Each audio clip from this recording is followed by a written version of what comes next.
All right, so here I am in the 2025 Subaru Legacy XT. This is the last year of the Legacy, which is kind of sad. It's been around since 1989 in Subaru's lineup, and just due to declining sales and mostly the Outback, honestly, they're discontinuing it. So it's kind of nice just to spend some time with one of the last Legacies, and this is the loaded up XT Touring. This is about $40,000, and I gotta say it's a pretty great car. This is, you know, going to compete with the Camry. It's going to compete with the Accord, so it's in some really tough competition, but for being what it is, I think it's actually pretty great. If you're looking for a car that this feels just more simple and straightforward than both the Accord and the Camry. Both of them have adopted, you know, hybrid tech. This is just still your turbocharged 4-cylinder boxer engine, which is kind of refreshing, honestly, to be in. It provides about 260 horsepower and is rated to go 0 to 60 in just over 6 seconds. So not bad. I mean, that's former, you know, WRX times. So you get a little bit of the WRX performance, in 1,000 feet, merge onto California 22 West. Woo! I mean, it scoots, you know, that turbocharger is always really fun here in the boxer engine. It keeps that center of gravity lower, of course, so it gives you a little bit better handling and more planted feel. But yeah, there's plenty of there's still plenty of get up and go. So it maybe doesn't feel like quite as immediately punchy as the new Accord or the Camry. I drove the new Camry XSE hybrid this summer. I was really impressed with it, and the new Accord is, I've made a video about that. Also really liked it. But like I said, going back to, you know, just looking at the Legacy on its own terms, this is just more of a, it's you know, kind of weird to say, but for now it is kind of a more old school approach to the sedan. You know, there's no hybrid here, and it's just, you know, standard all-wheel drive, comfortable transportation. The visibility, as in most Subarus, is excellent.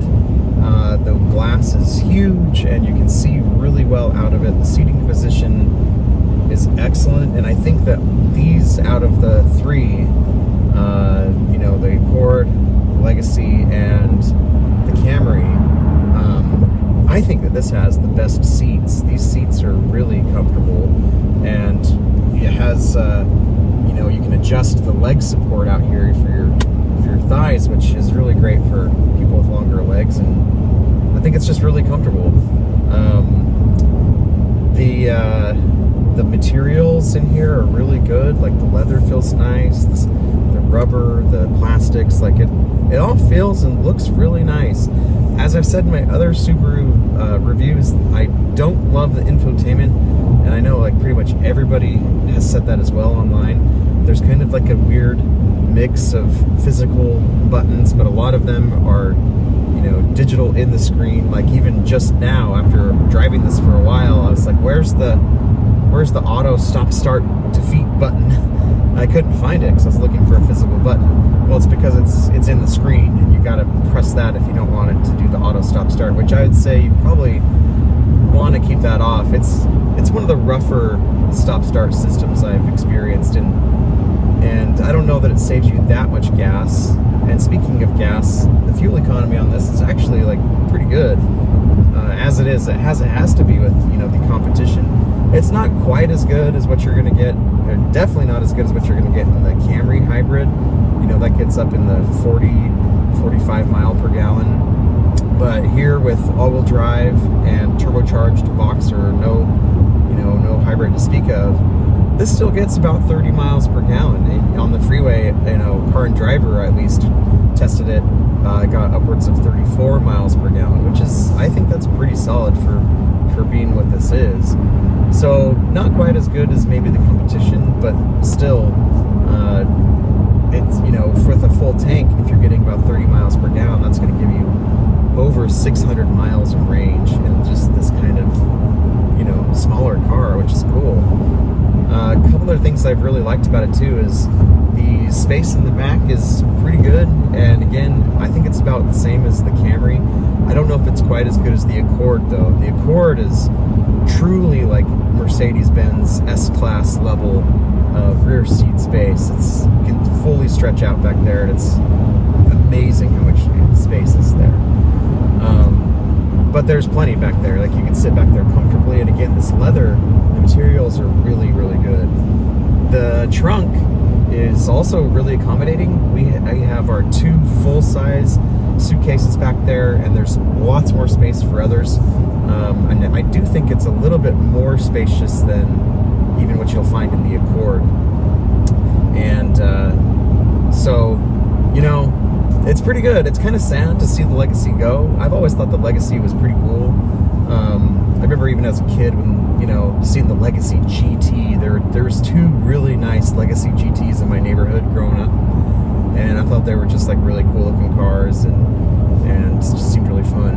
And, but I understand why. I mean, you know, this is obviously very closely related to the Outback, and the Outback is going to give you a little bit of a lifted stance, more ground clearance, and the versatility of a hatch, which, you know, as accommodating as this trunk is, the truth is that hatch with the wagon in the Outback is going to be more usable. You can fold down those back seats and like fit tons of stuff in there. You can, you know, fit your bike, fit lots of just whatever you want. It's just a super usable car. I'm not going to say it's the most exciting. I'm not going to say that this is the most exciting either, but there's a reason the Outback sells so well, because it takes all of the strengths and the really good things of this Legacy, which is honestly great, and just puts it into the Outback.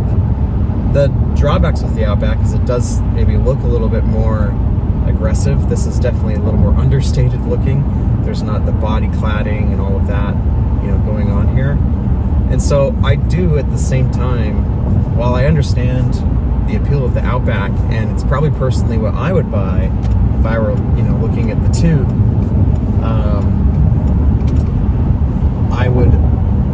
I also understand that, you know, with the Legacy, if someone doesn't want the hatch and they're okay with a still really large trunk, and a much more understated look, you know, if they don't want to have the aggressive or the kind of adventurous look that the Outback has, I think this is still a really great option, even though this is like the last year.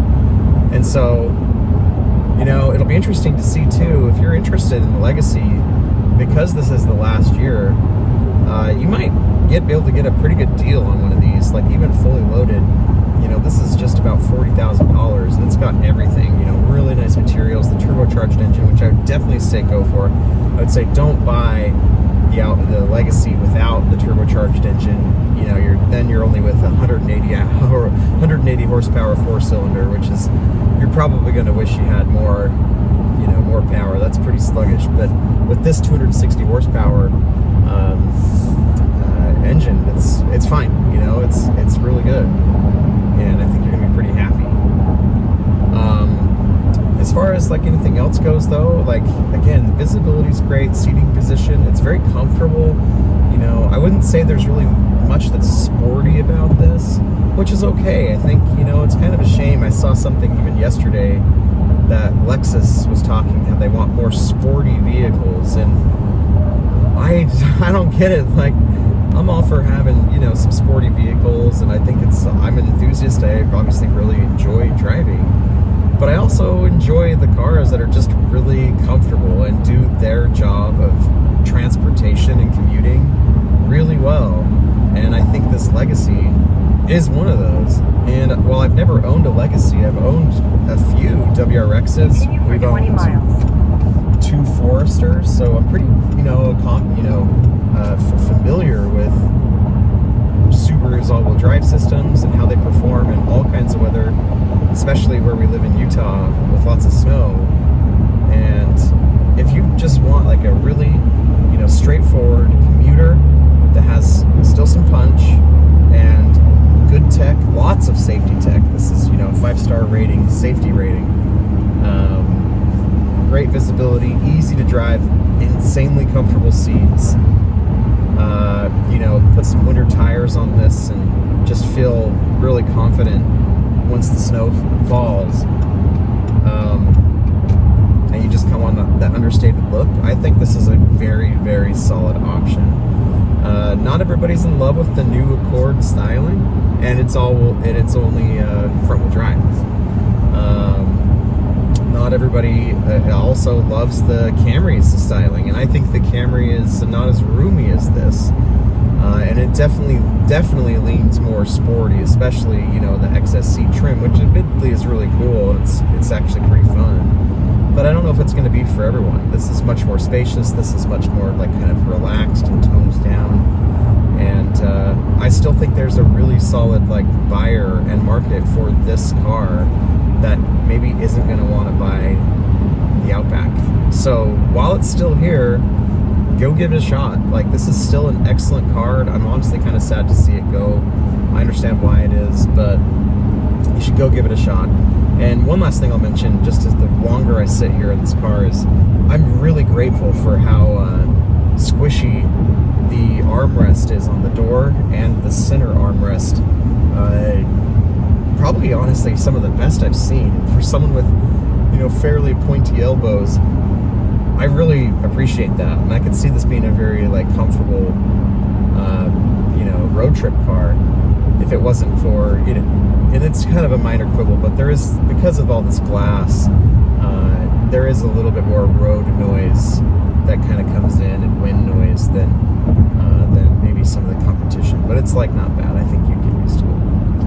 Anyway, huge thanks to Subaru for having us in this, and thank you to Aaron, and just the folks at Subaru are so good to work with, and I really enjoy their lineup. I think they're doing great things, and as a former Subaru owner of many Subarus, I think this Legacy is solid, and if you're interested in that segment at all, Camry, Accord, Legacy, definitely go drive it, and especially if you can go get a pretty good deal on one of these while they're still around. So until next time, thanks guys, we'll see you.